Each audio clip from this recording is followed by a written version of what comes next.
Bangladesh is gearing up for elections next week, the first vote since the overthrow of Sheikh Hasina, and the country is now reckoning with the growth of an Islamist movement previously on the fringes of electoral politics. The Jamaat-e-Islami party is often criticized for its hardline views, particularly on women, but it's attempting to rebrand itself as a moderate political force and senses its biggest chance at gaining power in decades.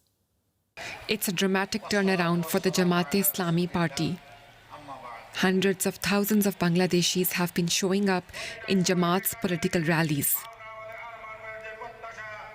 The fiery leader Shafiqur Rahman is promising an Islamic welfare state, a model that's a mix of religion and politics. And his views are resonating with many, including women. Jamaat-e-Islami is not merely a religious party, rather it is an institution and a centre of education. From our personal lives to family, social and state life, Jamaat-e-Islami promotes a practical Islamic way of life in every sphere. Through this approach, peace can be established in society, corruption can be eliminated, and a justice-based social system can be built. Jamaat opposed Bangladesh's 1971 liberation war. Many of its leaders were hanged after they were prosecuted by the government of former Prime Minister Sheikh Hasina. The party was also banned in 2013 under Hasina's rule. And now, years later, the tables have turned. The ban has been lifted. Jamaat has allied with the student party, whose leaders led the uprising that ousted Hasina.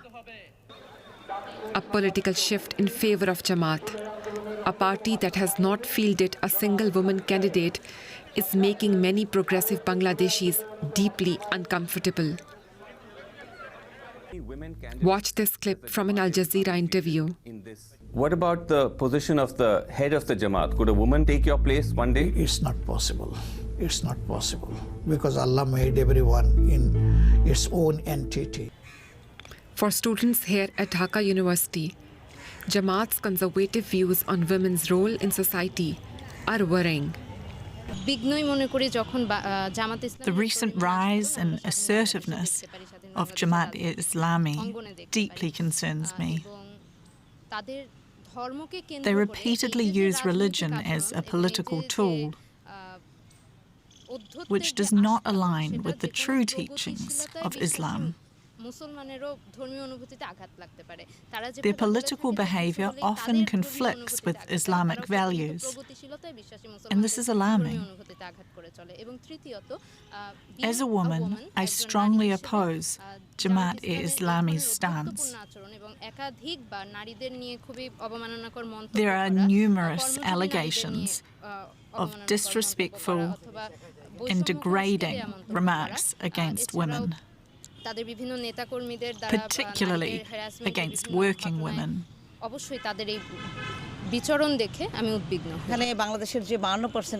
Women make up 52% of Bangladesh's population, yet Jamaat-e-Islami seeks to push them backward and deny them proper recognition.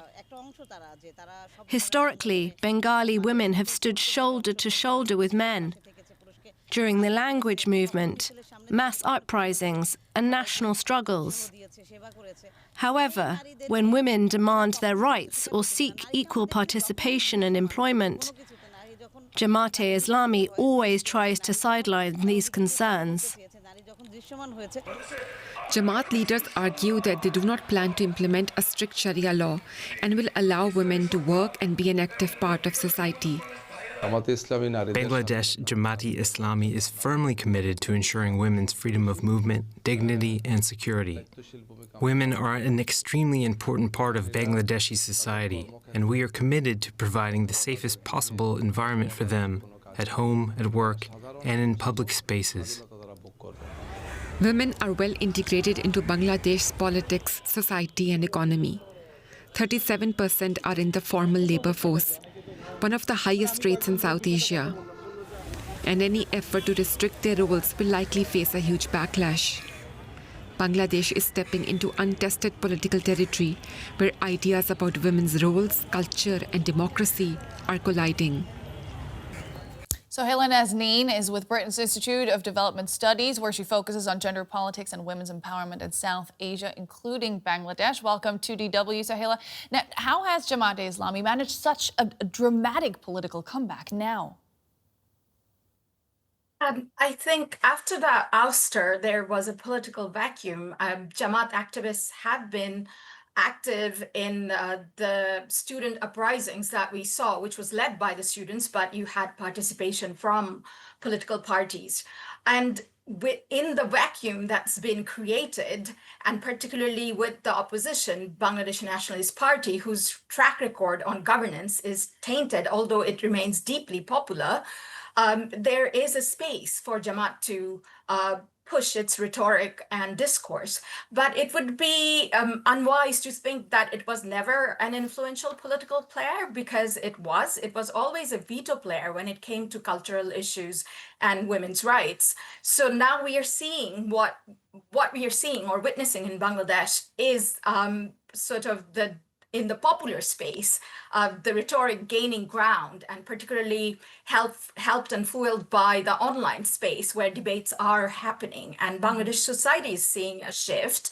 That shift has been long-term happening, so it's not necessarily completely surprising that you see contradictory trends and views colliding and debates happening. Do you think the party's new moderate image, the image they're trying to portray, is credible, especially when it comes to women's rights?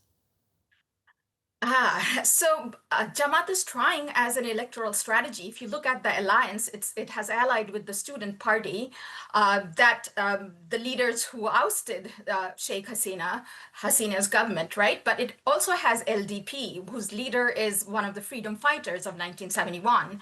And then it also tried reaching out to the other conservative Islamist groups. So it has formed this electoral alliance and trying to project a moderate position, which is stressing good governance, rule of law, a welfare-based society, and trying to tone down the conservative views that is within its faction. But you have to look at the contradictions of statements that exist and what is said in the manifesto. So I will speak about women's rights because that is something that I look at. So if you look at its manifesto, the dialogue and the way it's framed is around women's protection, dignity, safety. Nobody would oppose those, right? It talks about trainings for women, education for women, health services for women, social welfare for women, maternity leave. But if you dig deeper, it is framed around complementarity of gender roles. It's about basically, it's talking about biology, determining what you can do. That's not necessarily a discourse around equality, right?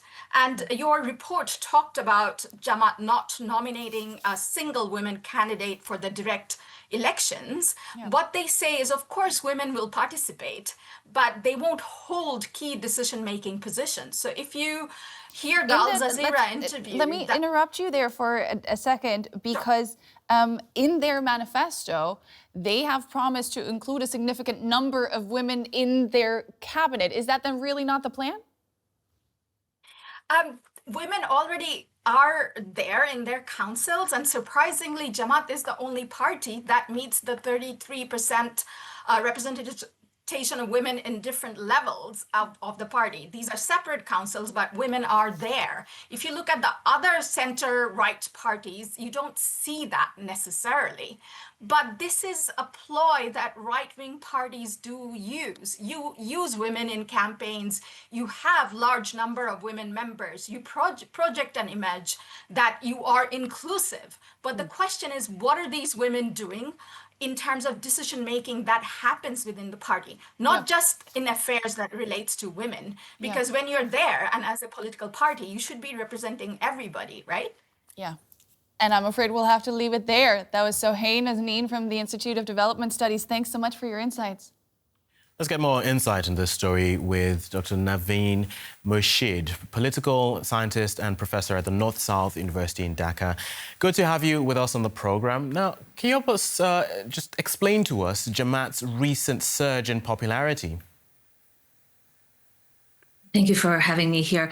I think in part the banning of the Awami League in the elections has meant that just by default, the Jamaat-e-Islami has now ended up being a strong contender because we do need multi-parties in a democracy. And so in order to avoid a shoe-in of the Bangladesh Nationalist Party in a similar fashion that we have had the Awami League, I think just in the name of competition, you have the Jamaat-e-Islami, a fairly old political party in South Asian politics, emerge as a strong contender. But how much support it has is still difficult to gauge, partly because we haven't had credible elections in a very long time. So as you pointed out, there are a lot of people worried about right-wing shift in Bangladeshi politics.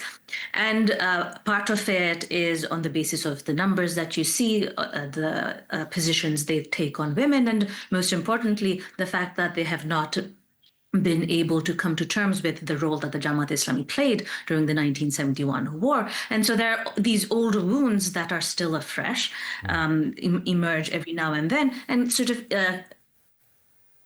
aligns with the secular sacred divide that we have in society, the divide that the Awami League had cultivated during its regime, and the divide that continues to create polarized politics in Bangladesh today. Right. The party appears to be attempting to portray itself as more moderate, welfare-oriented political force. Is this rebranding genuine? I think the Jamaat-e-Islami suffers from a lack of credibility. It's unclear, right? But at the same time, I think there's something to be said about how they have been very organized, right? They have been underground, but they had been working at the grassroots level for a very long time.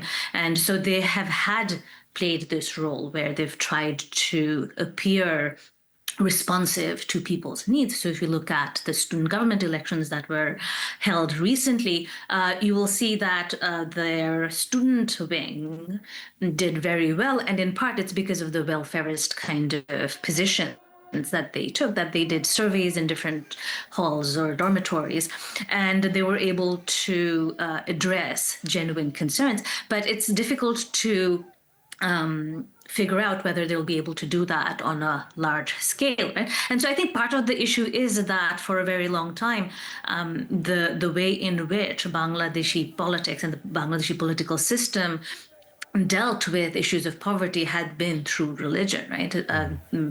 Low-income families had to rely on madrasas or religious education to get an education for their students and for their children. And so that created, so there's an overlapping, it's not just secular sacred divide, it's a class divide, right? That we have to now contend with, that the welfare story then will have to sort of think about to what degree they've actually played a role. And that's something that we'll figure out if we have free and fair elections. These elections will give us a sense of pervasiveness.